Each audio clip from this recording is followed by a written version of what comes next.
সন্ধ্যারাতে মকর সংক্রান্তি এবং বিহুর পুণ্যতিথিতে আগরতলা জিবি বাজার ব্যবসায়ী সমিতির উদ্যোগে 40তম হরিনাম সংকীর্তন মহোৎসব উপলক্ষে 100 জন দুস্থ এলাকাবাসী ও জিবি বাজারের দুস্থ মানুষজনের মধ্যে শীতবস্ত্র বিতরণ করা হয়। এই শীতবস্ত্র বিতরণ অনুষ্ঠানে প্রধান অতিথি হিসেবে উপস্থিত ছিলেন ত্রিপুরা প্রদেশ বিজেপি সভাপতি তথা রাজ্যসভা সাংসদ রাজীব ভট্টাচার্য।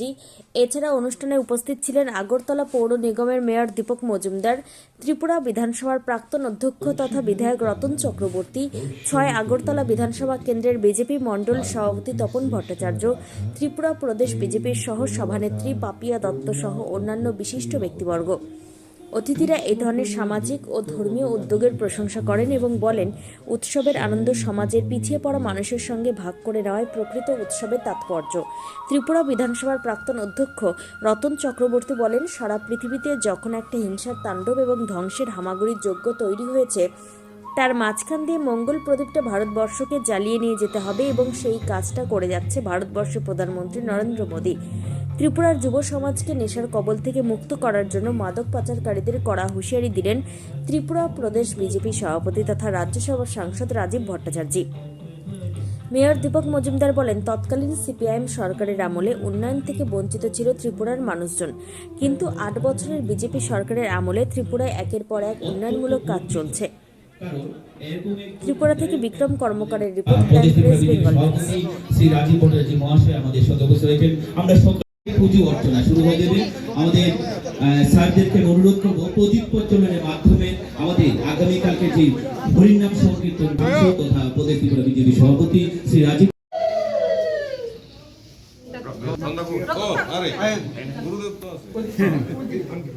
একটু এদিকে দেখেন সবাই, একটু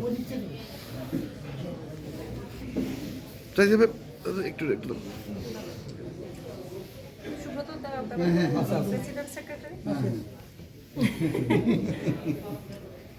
দেখি লতার ওয়ার্ড করছে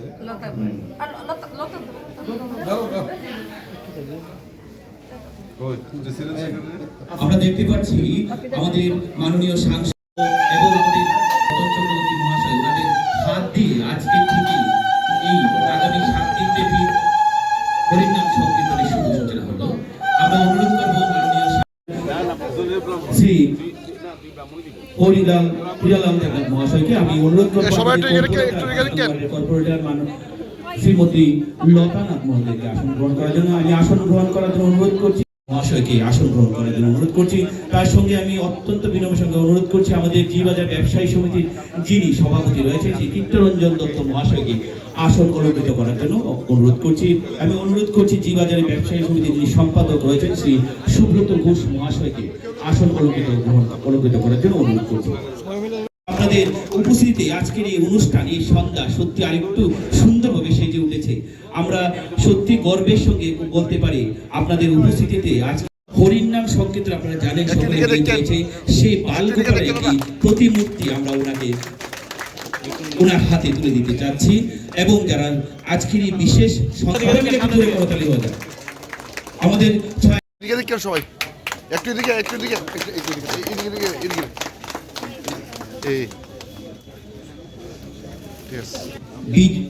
জীবন রায় মহাশয়কে শ্রী জীবন রায় মহাশয়কে আমি অনুরোধ করবো শ্রী দেবাশিস ঘোষ মহাশয়কে আমাদের আগরতলা পৌর নিগমের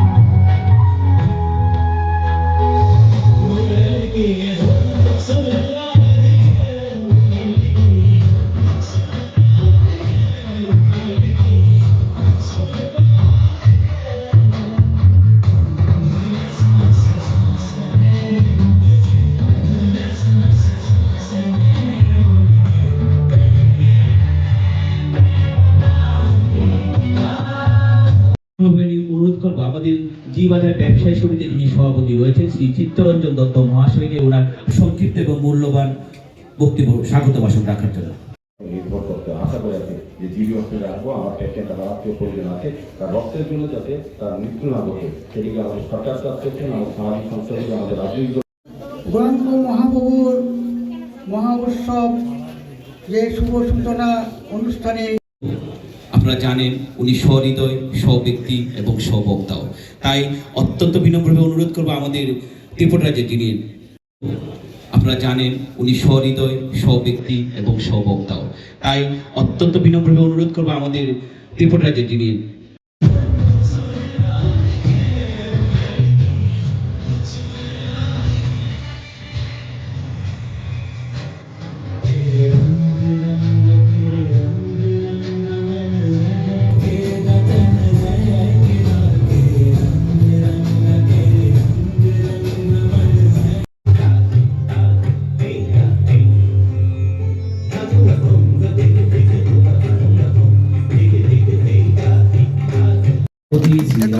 জুড়ে করতালি হয়ে যায় সবাই মিলে। আমরা অনুরোধ করবো আমাদের এক এক করে, আমরা দেখতে পাচ্ছি আমাদের স্যার আমাদেরকে এক এক করে আমাদের যে দুস্থ মা মাসিরা দেখতে পাচ্ছি সবাই মিলে এই সুন্দর একটি সন্ধ্যা সাক্ষী হয়েছেন। একটু জুড়ে করতালি হয়ে যায় সবাই মিলে।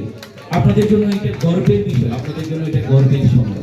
শীতবস্ত্র অর্থাৎ কম্বল প্রদান করার জন্য আমি অনুরোধ করবো আমাদের দিদি সুশ্রী পাপিয়া দত্ত মহোদয়কে অনুরোধ করবো আমাদের মা মাসিদের হাতে এই কম্বল তুলে দেওয়ার জন্য। আমি অনুরোধ করবো ক্লাব সভাপতি। আজকে সুচিন্তা এবং কুচিন্তা সারা পৃথিবী জুড়ে কিন্তু সেই অবস্থাটা আবার ফিরে আসছে। ভারতবর্ষ তার মধ্যে একটা পিলার হিসেবে কাজ করছে। একদিকে অশান্ত পার্শ্ববর্তী রাষ্ট্র, আবার মৌলবাদী চিন্তা, আবার সেই আক্রমণ, সংখ্যালঘুদের নির্যাতন, একদিকে আমেরিকা আর রাশিয়া ইউক্রেন, আরেকদিকে ফিলিস্তিনিদের সঙ্গে দীর্ঘ লড়াই, আবার ভেনেজুয়েলা দখল। এই জন্য আবার একটা সারা পৃথিবী জুড়ে একটা হিংসার তাণ্ডব, ধ্বংসের একটা আবাহনী যজ্ঞ তৈরি হচ্ছে। তার মাঝখান দিয়ে মঙ্গল প্রদীপটা ভারতবর্ষকে জ্বালিয়ে নিয়ে যেতে হবে। যে দুরূহ কাজটা করছেন নরেন্দ্র দামোদর দাস মোদী, ঈশ্বরের নাম নিয়ে, আমরা সেই ঈশ্বর প্রাঙ্গণে আজকে উপস্থিত। তিনি কিন্তু এই বসুধৈব কুটুম্বকমের বাণীটি নিয়ে যে নরেন্দ্রনাথ দত্ত, স্বামী বিবেকানন্দ শিকাগো শহরে যে রাজ্যে আগেও কীর্তন 40 বছর যে আমাদের ভারতীয় জনতা পার্টির সরকার এসছে মাত্র 8 বছর প্রায় হতে যাচ্ছে। আমাদের ভারতবর্ষে আমাদের মোদীজির নেতৃত্বে 14 বছরে একটা পরিবর্তন, ভারত পরিবর্তনের দিকে যাচ্ছে, আত্মনির্ভর ভারতের দিকে। কিন্তু এই কীর্তন 40 বছর আগের থেকে হচ্ছে। আমাদের দায়িত্ব নেওয়ার আগেও, দীপবাবু দায়িত্ব নেওয়ার আগে, রতনবাবু দায়িত্ব পালন করার আগেও কীর্তন এই বাজারে হতো। আপনারা যারা প্রবীণ নাগরিকরা আছেন, যারা ধর্মপ্রাণ ব্যক্তিরা আছেন, তারা কীর্তনের সঙ্গে অংশগ্রহণ করেছিল। কিন্তু তখনের কীর্তন আর এখনের কীর্তনের মধ্যে যেটা পাপিয়া বলার চেষ্টা করেছে অনেকটা পরিবর্তিত হচ্ছে। ব্যবস্থাপনার ক্ষেত্রে বা সংগঠিত করার ক্ষেত্রে মানসিকতা একটা পরিবর্তন হয়েছে।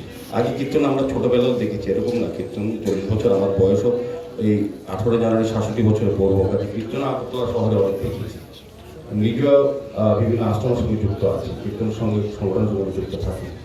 কিন্তু তখনের কীর্তনের যে মানুষের সামিল বা অংশগ্রহণ, আজকের দিনে এটা অনেক পরিবর্তন হয়েছে। এখানে বলার চেষ্টা করতে আগে ধর্ম বলতাম, তীর্থযাত্রা বলতাম, যে বাড়ি যখন কাজকর্ম শেষ, চাকরি শেষ, অবসরে যাবো তখন ধর্ম করবো। এখন ধর্ম দিতে না, যুব সমাজকে ধর্ম করার জন্য সবাই আহ্বান করছি। ধর্ম মানে একটা ডিসিপ্লিন। আমার হিসাবে ধর্মীয় চিন্তা ভাবনা থাকলে আমার মধ্যে স্বচ্ছতা থাকবে, আমার মন পবিত্র থাকবে, আমার মধ্যে সততা থাকবে, যেটা ব্যবসায়ীদের সবচেয়ে বেশি প্রয়োজন। আমরা যখনই কোনো দোকান থেকে সততাই আমাদের মূল ধর্ম, সে কথা লেখা থাকে। সততা তখনই আছে যে ধর্মের প্রতি মনোভাব থাকে, ধর্মকে আকৃষ্ট হই, ধর্মকে মানি, তবে আমি স্বচ্ছ সৎ। আমরা যদি বলি যে না চোখ বন্ধ করে থাকবো, পারবেন না। আজকে বিপদ হয়তো আসবে না, কিন্তু আগামী দিন তৈরি থাকতে হবে। আপনার ঘরেও বিপদ আসবে, কেউ পার পাবেন না, কেউ রক্ষা পাবেন না। কাজেই এই যুব সমাজকে আমাদের রক্ষা করতে হবে। বিভিন্ন জায়গায় নেশা সামগ্রী আজকে মানে মানে আমাদের সরকার চেষ্টা করছে যে নেশামুক্ত সমাজ গঠন, নেশামুক্ত ত্রিপুরা গঠন। কিন্তু সরকার করলেই হবে না, পাশাপাশি আমাদেরও দায়িত্ব নিতে হবে। মানে কিভাবে ডিস্ট্রয় করছে এই কল্পনার বাইরে। আপনারা বাজারে আছেন বা বিভিন্ন সমাজে থাকেন, আপনারা নিশ্চয়ই দেখেছেন যে যুব সমাজকে কিভাবে বিপদে পরিচালিত করছে। ড্রাগসের সাম্রাজ্য অমুক সমুক দিয়ে যুব সমাজকে একটা চ্যালেঞ্জের মুখে দাঁড় করিয়েছে। আমি অনুরোধ করব, প্লিজ অনুরোধ করব যে আমাদের প্রত্যেকের এগিয়ে আসতে হবে।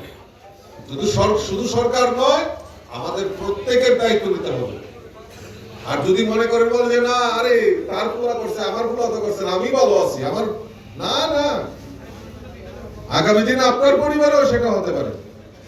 কাজেই যারা এর সঙ্গে জড়িত, সে আমার কাছের লোকই হোক না কেন, তার বিরোধিতা করা, তার প্রতিবাদ করা, প্রতিরোধ করা, আর নতুবা প্রয়োজনে প্রতিশোধ দিতে হবে, সেই সংকল্প নিয়ে আমাদের কাজ করতে হবে। তবেই আমরা যে সুষ্ঠু সমাজ, সুষ্ঠু পরিবেশ, সেটা আমরা গঠন করতে পারব। যাই হোক।